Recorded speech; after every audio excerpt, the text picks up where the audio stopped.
Jadi di saraf di setiap manusia itu ada mielin, lapisan mielin. Itu katanya warnanya kuning kayak mentega gitu. Karena gaya hidup, terus pekerjaan yang Pola makan mungkin iya ya? pola makan, terus banyak terutama ini adrenalin kita yoyo naik turun. Kerjaan kayak kita tuh kan under pressure ya. Mulai dari tidur, bangun, acting, ketawa gitu kayak orang gila gitu kan. Lagi sedih mau kayak apa juga di depan kamera mesti yang gitu Iya, ya Mas ya? Itu hal seperti itu. Nah, terus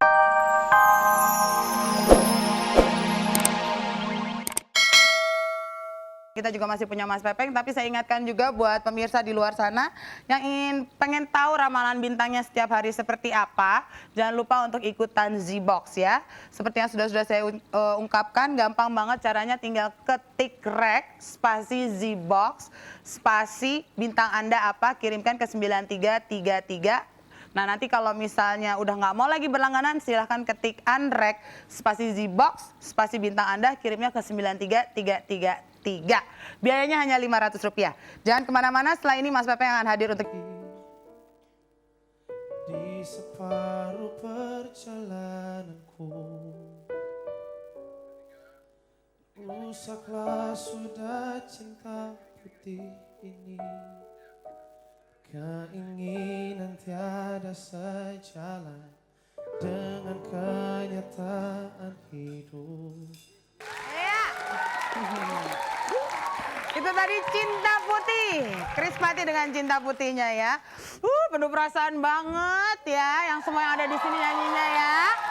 Apalagi yang nyanyinya tuh vokalisnya penuh perasaan, mungkin habis dihianati juga ya, aku nggak tahu loh. Oke, seperti janji saya tadi kita akan ngobrol lagi lebih lanjut. Yang satu ini adalah senior kita semua ya.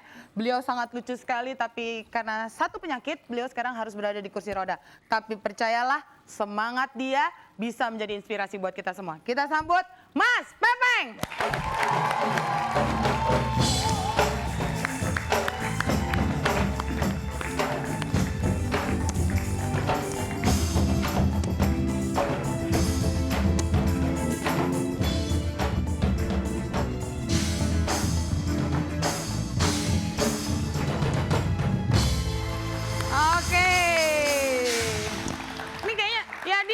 Majuin dikit boleh dong Mas Pepeng, kayaknya jauh banget. Nah gini kayaknya lebih enak, lebih akrab gitu loh. Aduh, ganjelannya duduk lagi ya. Wah kalau gue di bawah situ siapa dong yang nanya-nanya. Dasar, jangan begitu ya. musuhan mulu sama dia. Mas Pepeng apa kabar? Alhamdulillah baik. Sehat ya sekarang ya Mas Pepeng ya? Aku udah bawa kursi sendiri jadi nggak ada tenang. Jadi udah nggak ngerepotin lagi bawa kursi sendiri. Oke, kita semua pasti masih ingat Mas Pepeng dulu punya acara di RCTI ini. Masih ingat? Jari, Coba kalau masih ingat. Kuis apa? Jari-jari. Mas Pepeng, mereka masih mencintai Mas Pepeng. Coba lihat tuh. Iya, Mas Pepeng dulu begitu segar, begitu lucu. Sekarang Mas Pepeng keadaannya ada di kursi roda, tapi kita bisa lihat keceriaan dia tidak berubah sama sekali. Sebenarnya kalau boleh tahu Mas Pepeng, sebenarnya penyakit apa sih yang diderita oleh Mas Pepeng sekarang? Namanya multiple sclerosis. Multiple sclerosis. Jadi itu istilahnya demyelinisasi. Jadi di saraf di setiap manusia itu ada mielin, lapisan mielin. Itu katanya warnanya kuning kayak mentega gitu. Karena gaya hidup, terus pekerjaan yang Pola makan mungkin iya ya? pola makan, terus banyak terutama ini adrenalin kita yoyo naik turun. Kerjaan kayak kita tuh kan under pressure ya. Mulai dari tidur, bangun, acting, ketawa gitu kayak orang gila gitu kan. Lagi sedih mau kayak apa juga di depan kamera mesti yang gitu ya Mas ya? Itu hal seperti itu. Nah, terus ditambah ada virus. Virus saya justru ajaib, virusnya perempuan. Ada toksio, bukan tokso ya. Toksio sama rubella. Rubella, iya itu yang banyak diderita oleh wanita ya, karena burung atau kucing ya Mas. Maka sempat istri saya nanya, kalau kamu perempuan kita lesbian kali ya. ya itu penyakit saya terus. Oke. Apa yang Mas Pepeng rasakan dengan penyakit itu? Apakah kalau tadi kan Ferry sempat cerita adalah pusing-pusing dulu. Ada gejalanya nggak Mas sebenarnya awalnya? Dari awal hampir nggak ada gejala. Tiba-tiba saya jatuh. Jadi itu awalnya ketika Mas Pepeng jatuh gitu, black out atau cuma jatuh aja? Saya lagi nganter istri saya ke Hero, tiba-tiba saya nggak bisa jalan, bluk gitu. Istri saya bilang, acting aja kamu. Nggak bisa jalan beneran nih, saya bilang. Nggak bisa jalan. Jangan bicara. Terus Terus saya dikirain sama dokter saya, telepon dokter saya. Dokter saya kira, oh itu gulanya drop kali. Padahal saya kan sakit gula. Katanya, minum aja gula. Terus ada teman saya yang dorong saya tadi itu, saya dibawain gula 2 kilo.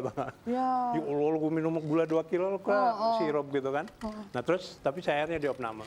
Jadi motorik saya kena, sensorik saya kena, sama saraf otonom saya kena. Jadi sumsum tulang belakang. Jadi ada 2 tempat, kayak yang Ferry ada di Tekuk sini ya Mas? sini, terus ada sumsum tulang belakang. Tapi karena saya kena sumsum tulang belakang, yang kena ke bawahnya. Oke. Sakit Kak sini. Jadi kalau setiap malam saya itu awal-awalnya dulu nggak enak kayak orang. Kalau sekarang masih sakit nggak Mas? Masih ada, cuman ya sebenarnya kalau saya yakin sekali ya bahwa kalau seandainya Tuhan katakan bahwa setiap penyakit diturunkan dengan obatnya, itu 99% bisa di badan kita sebenarnya, Fer ya. Iya. Artinya kalau kita semangat yakin akan sembuh, Oke. insya Allah kita sembuh. Jadi begitu Mas Pepeng akhirnya ke dokter dan dikatakan bahwa penyakitnya adalah ABC itu tadi, Mas Pepeng tidak menjalani satu pengobatan. Tadinya Yang ada intensif. pengobatan, ada yang namanya